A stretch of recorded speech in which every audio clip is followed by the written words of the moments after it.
Hello and welcome back to another episode of A Guide to B2B Podcasting. In today's episode, we're going to be talking about how podcasting ties into your SEO strategy. So to start off, I want to first hit on what is the difference when we talk about podcasting SEO, which we've talked about in previous episodes, versus creating SEO content from podcasting. Sounds pretty similar, but when I talk about them, I actually mean two different things. So when I talk about podcasting SEO, that is really how your podcast ranks in Apple Podcasts and in Spotify, how it's ranking in those directories. Some people are starting to call this PVO, podcast visibility optimization. Don't totally love the term. I more or less hear people refer to this as podcasting SEO on a regular basis. So podcasting SEO is all about ranking in the podcast directories. Today's episode, I'm going to be talking about creating SEO content from your podcasts. And by that, I mean content that is meant to rank on Google search, but it is content that is ultimately derived from the content from your podcast episodes. So you record a podcast episode, and then you turn that into SEO content that ranks well for Google. And as you'll see in today's episode, there's a lot to dive in there and a lot of value that you can extract from this. And I think this is a strategy not many people are using, but there's massive potential here. So when we think about SEO content being created from your podcast, it's important to realize that the way we view B2B podcasting is that B2B podcasting is really the center of a bigger marketing strategy. Your podcast is just one piece of content that's created, but it's almost the core. If you think about it, the hub and spoke model of content, your podcast is that hub. And out of that podcast, you're going to create videos that can go on YouTube. You're going to create social video content that can go on your social video channels.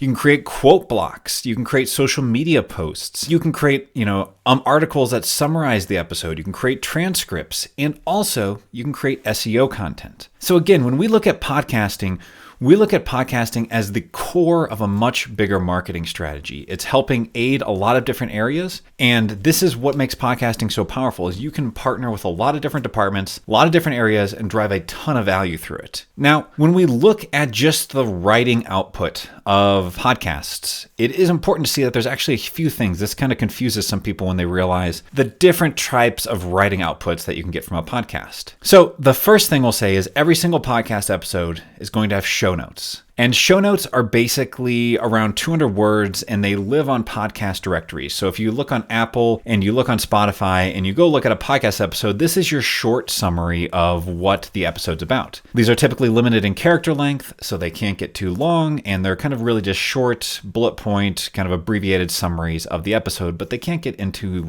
too much depth or detail. These are great for podcast directories, and they're also great for companies that maybe don't have the budget to invest in the fuller long form writing. So show notes is your first type of content that would come from a podcast. There's three more types of writing content. The next one would be a transcription. And a transcription is literally just typically it's a human verified transcription where someone is going through and literally transcribing that entire podcast episode word for word. Now, there's a lot of popularity of transcriptions in podcasts, but my personal take is I think transcriptions are great if your goal is accessibility for your podcast. But I do not believe that transcriptions are valuable at all from an SEO standpoint. Just to be kind of candid, if you're going to want content to rank for SEO, transcriptions are probably not ever really going to rank. Like if you think about it, have you ever gone to Google and got a transcription of a video as your search result? Probably not. And the reason is because what Google wants is pages that are structured in ways that quickly and easily answer the question. And a transcript is not like that. A transcript is just going to be a long form, very long content piece of just writing, and it's not formatted in a way that's easy to digest in writing. So transcripts, if your goal as an enterprise is you want accessibility, you want anyone to be able to listen to, read this show, or have it annotated to them, it is good for that.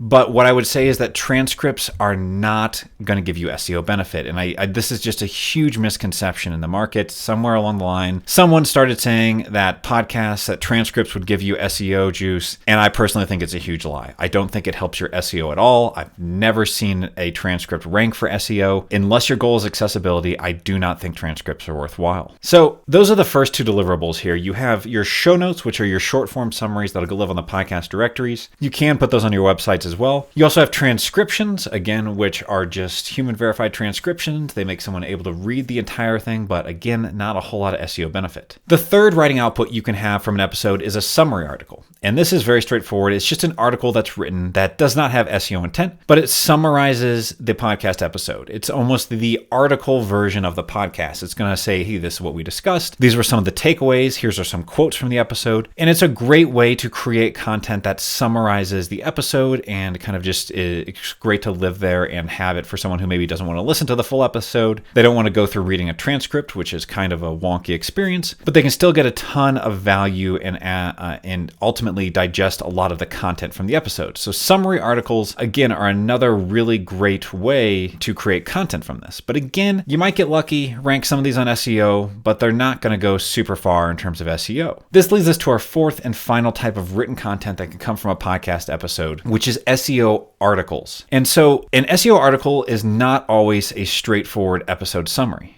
And so this article ultimately is different than a summary of the episode because it needs to fulfill Google's query. So if, say, we're looking for, Googling the term decarbonization, and we're Googling that, we can't just get a summary of a podcast episode about decarbonization. What Google wants is a long-form piece of content that's going to explain what is decarbonization, why is it important, what do you need to know about it, what are the considerations, and giving you a ton of information. So it's kind of hard to take just a podcast episode that was recorded and turn it straight into an SEO piece unless it was kind of planned like that from the front end. So a lot of times what we'll do is say we'll create an episode, we'll create our summary article to put on the site, and then as a separate article, we may create an SEO piece out of that. So I'll give you an example. Let's say we did an interview with someone about decarbonization. We would go ahead and we'd create show notes for that episode to put on the directories. We create a summary article based on that interview, and then we would create an SEO article that answered the full query of, what is decarbonization, everything someone would need to know about that. And we would cite that podcast and we would embed that podcast on the page. And this podcast would become supporting material to that SEO article. And so what's really interesting about this approach and why this is so powerful is, let's say you look at a keyword like decarbonization, it has like 4,000 organic hits per month on Google. If you can rank for that and you can embed your podcast on that page, you have now content that is ranking at the top of Google for a keyword that is relevant to your audience, and you are getting your podcast embedded on there and driving traffic and listeners and very qualified listeners to your podcast. I mean, these are people that are searching for this niche keyword. And so this is what I think is really interesting about this strategy is that when you look at creating SEO content from your podcast, you're basically saying, we're going to go pick targeted, long tail keywords. We're going to create content around them, create SEO content, and then that's going to feed organic, very intent-focused, qualified listeners to our podcast on a recurring monthly basis. It's organic growth of your podcast. And so this is what I'm talking about when I mean SEO content created from your podcasts. And so this can seem a bit intimidating if you're coming out of the gate, you're doing your first 5 episodes. This strategy is probably a bit in depth for you. You might want to get a little into the weeds before you start doing this, but it's also something you can do retroactively. You can go back to old episodes and start to create this content and just reference old episodes. So it's almost this strategy that can run in parallel to your podcast as an ongoing distribution channel. Because one of the things I'll say is that one of the hardest parts of B2B podcasting is getting organic traffic and growth. There are ways you can put paid ads and really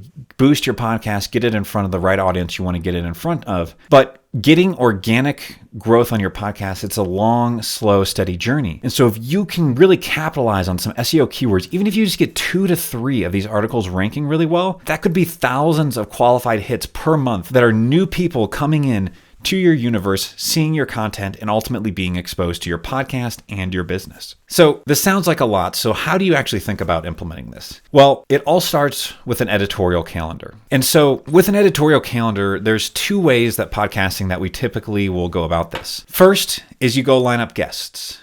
And you say, hey, these are the guests that we want for our podcast. And your guests will ultimately determine the topics that they want to speak about or you want to speak about with them. The alternative way that we can flip that around is we can say, hey, here's these, 5 SEO keywords. And if we could rank for these 5 keywords, that would be amazing. So let's go pursue these keywords. Who are the guests that we can interview that could confidently and accurately and informatively speak on this topic? So if we want to go do a podcast on decarbonization, we say, great, we're going to go hit this keyword. Who can we interview that will be a source for this content for decarbonization. That would be a very credible source. And you now go out there and you match guests to the keywords that you want to pursue. And so now, again, you go out there, you do those interviews, and you pull together this piece of content, you get that up there, and you get this ranking. And so again, that's the way to look at it. A lot of people go guests first, then figure out topics.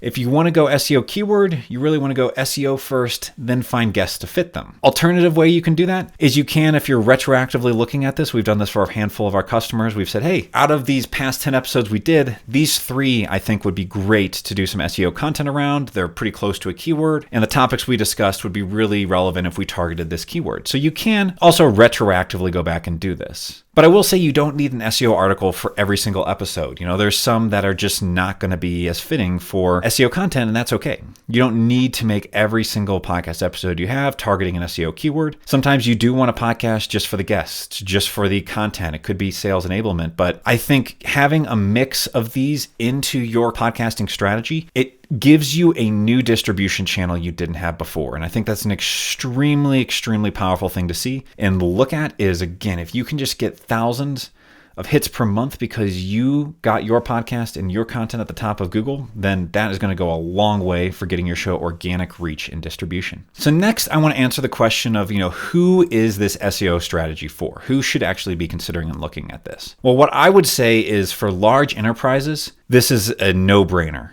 Basically, if your company has a domain authority of 50 plus, you can probably do pretty well with this strategy. If you don't know what domain authority is, it is basically a metric that will determine how credible your site is. This is based on how old your site is, how many backlinks your site has, and all of these things. But if you go to SEMrush or Ahrefs, we'll put the links in the show notes here. If you can search semrush.com, ahrefs.com, and you look up their domain ranking checker. It's a free tool out there, and you check your website. If you're 50 plus, you can probably do well with this strategy. What I'll say for most of the large enterprises we talk to, they have 80, 90 plus domain authority. I mean, if you are Fortune 500 or even like a mid-market company, this strategy will work for you. If you're in the startup world, you're an SMB, you've only been around for a few years, but you're a rapidly growing startup, you may or may not be great at SEO. It kind of depends on what your company has invested in so far. But ultimately, this strategy I would say is for people who have that domain authority of 50 plus. If you have 80 plus, we've worked with some companies with 90 plus, this is a no-brainer and you should be doing this. If you have an 80 plus domain ranking, if you put something out there, you're intentional with the content you create, it's gonna rank. It's gonna do well because your website is so credible to Google, and really it's just about leveraging the content. This blows my mind how many enterprises we work with where we just do some quick SEO research and we say, guys, you have so many opportunities. Look at these keywords. You could be ranking for decarbonization. You could be ranking for this keyword. These are high value keywords with thousands of hits per month that are very buyer intent, customer focused for you, and you're not ranking for them. The biggest companies in the world are still missing opportunities here. So regardless of who you are, I guarantee you, if you work with us and we do an SEO audit, we will find opportunities where we can drive thousands of qualified hits per month to your site by really doing this strategy. So last, again, just some other key points I want to hit on why it's worth investing into this SEO side of your podcasting strategy. First, the biggest one is just organic reach. This is the hardest part of podcasting. We have ads channels, we have ways we can grow it, but the hard part about ads is you turn them on, you get some growth, you get a little bump, and then when the ads budget is over, you kind of go back to, status quo or a little above it. And with this, if you create this content and we rank for something that has 1,500, 5,000 hits per month on Google, that is 1,500 to 5,000 hits per month coming to your content. And so that is what is so powerful about this strategy is you're going to get an organic distribution channel that you're going to own, and it's going to stick with you, and it's going to make you look like a hero as a marketer because it's going to keep growing over time. And if you stack multiple of these keywords on top of it, you just keep doing more and more keywords, this strategy could easily add 10, 20, 30, 50,000 hits of new traffic per month, depending on your niche and the keyword potential that's out there. So much potential here to drive traffic to your website and to your podcast. The other benefit of this is that when you're getting this Google traffic, you're driving people to a web page instead of a podcast app. One of the hardest things of the podcasting medium is really getting people to take a call to action. Within the podcasting apps, they're not built to, have a pop-up and capture someone's email, or to quickly have a opt-in form to get a lead magnet, or, an industry report that you're trying to capture someone's detail. Like, it's hard to do that in a podcasting app. What you have to do is really read on air or in the show notes, put links and try to drive people to a web page to capture that information. With this organic SEO traffic, you're getting someone directly to your site. And you can put that pop-up there, or you can put that, hey, download our C-suite report here. And you can start to put those lead capture elements into your marketing strategy, which is ultimately going to get your podcast closer to revenue, closer to ROI, and really give you metrics that show for your business. So again, that's another really powerful aspect of this all, is just getting people onto a web page because of this organic traffic. It's going to give you a ton more you can do. It's going to give you analytics on your website, be able to show a bump that you're contributing there. So beyond your podcast, your web team's going to love you. Your marketing team's going to love you. It's going to just lead to a lot of great things. So to pull this all together, creating SEO articles and content from your podcasts, I really believe this is a strategy that more podcasts should be leveraging. If you really plan your content and you really do this research up front, I think you can be driving thousands or tens of thousands of new visitors to your website, very targeted visitors who are searching for keywords that matter to you. And if you put this strategy in place, I believe it's going to drive ROI for your business. It's going to make you look like a hero as a marketer. And it's going to just be an incredible approach to lead to organic growth of your podcast and ultimately get you up there and one of the top ranking podcasts in your niche. So that's what we've got today. If you want to talk to us, you have questions, you want to dive into understanding the SEO potential, feel free to reach out to us at contentallies.com. We're always happy to talk about this. We are geeks about B2B podcasting. We're always looking for what are the cutting edge strategies, what are the ways that we can drive value for our customers. And so, looking forward to the opportunity to speak to you and help you grow your B2B podcast.